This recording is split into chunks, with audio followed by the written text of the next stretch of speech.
नमस्कार, मी रुचिता. ॲग्रोमध्ये आपल्या सर्वांचं स्वागत. सध्या आधुनिक शेती करण्याची गरज आहे आपण म्हणतो, पण हे आधुनिक शेती काय आहे, ते कसं करायचं याचीच एक पायरी म्हणजे ॲग्रीव्होल्टिक्स, ज्यावर सध्या अमेरिकेच्या वर्जिनिया राज्यात प्रयोग चालू आहेत. पण काय आहे हे ॲग्रीव्होल्टिक्स आणि त्याचे फायदे काय आहेत आणि अमेरिकेत प्रयोग चालू आहेत, पण आपल्याकडे काय परिस्थिती आहे, या सगळ्याची माहिती आपण आजच्या व्हिडिओतून जाणून घेणार आहोत. सुरुवातीला आपण पाहूया हे ॲग्रीव्होल्टिक्स म्हणजे नेमकं आहे तरी काय. ॲग्रीव्होल्टिक्स म्हणजे अशी शेती पद्धत ज्यामध्ये एका जमिनीवर पिकं घेतली जातात आणि त्याच क्षेत्रात सौर ऊर्जेची निर्मिती असं दोन्ही केलं जातं.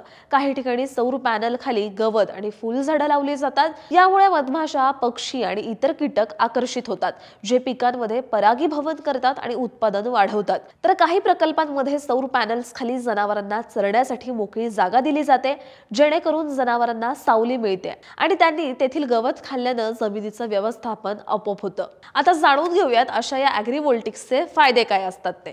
ॲग्रीव्होल्टिक्समुळे शेतकऱ्यांना दोन प्रकारे फायदा होऊ शकतो. पहिला म्हणजे सौर ऊर्जेमुळे अधिकचं उत्पन्न मिळू शकतं आणि दुसरा म्हणजे पिकांना नैसर्गिक सावली मिळाल्याने जमिनीतील आर्द्रता टिकून राहते. यामुळे पाण्याचा वापर कमी होतो आणि उत्पादनही स्थिर राहतं.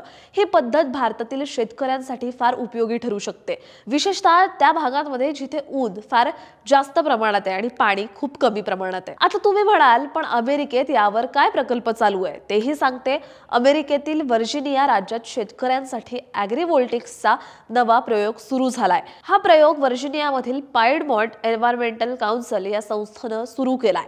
राऊंड अबाउट मीडोज नावाचा हा प्रकल्प सध्या केवळ अर्ध्या एकर क्षेत्रात चालवला जातोय. या प्रकल्पात 42 सौर पॅनल्स बसवण्यात आले असून त्या पॅनल्सच्या दरम्यानच्या जागेत विविध भाजीपाला पिकांची लागवड करण्यात आली आहे. या ठिकाणी काही पिकं थेट जमिनीत लावली आहेत, तर काही गादी वाफ्यावर वाढवलेली आहेत. या दोन्ही पद्धतींचा अभ्यास करून कोणती पद्धत अधिक उपयुक्त ठरते हे शोधलं जात आहे. यानंतर समजून घेऊयात या प्रयोगाचं उद्दिष्ट काय आहे ते. या प्रकल्पाचं मुख्य उद्दिष्ट शेती योग्य जमिनीचा जास्तीत जास्त वापर करून ऊर्जा आणि अन्न उत्पादन दोन्ही वाढवणं. अमेरिकेत सध्या सुमारे 62,000 एकर जमिनीवर ॲग्रीव्होल्टॅक प्रकल्पामधून सुमारे 10 गिगावॅट सौर ऊर्जा तयार होत आहे. अमेरिकेच्या ऊर्जा विभागानुसार 2035 पर्यंत सौर ऊर्जेतून 1 टेरावॅट वीज निर्मितीचं लक्ष्य आहे. त्यामुळे शेती आणि सौर पॅनल एकत्र वापरण्याची संकल्पना भविष्यात अत्यंत महत्त्वाची ठरणार आहे. आता तुम्ही म्हणाल, आपल्याकडे हा प्रकल्प राबवता येऊ शकतो का? तर नक्कीच. महाराष्ट्र ॲग्रीव्होल्टिक्स हे तंत्रज्ञानाचा वापर करणारं अग्रगण्य राज्य बनतंय. सरकारने सुद्धा मुख्यमंत्री सौर कृषी वाहिनी योजनेद्वारे शेतीमध्ये सौर ऊर्जेचा वापर 30% वाढवण्याचं उद्दिष्ट ठरवलंय. या दिशेने राज्यात विविध ठिकाणी प्रायोगिक प्रकल्प राबवले जात आहेत. काही जिल्ह्यांमध्ये तर प्रायोगिक तत्वांवर ॲग्रीव्होल्टिक्सचा वापर होतोय.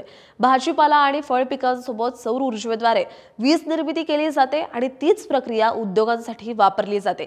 तसंच ही सौर ऊर्जा सिंचन प्रणालीसाठी सुद्धा फायदेशीर ठरते.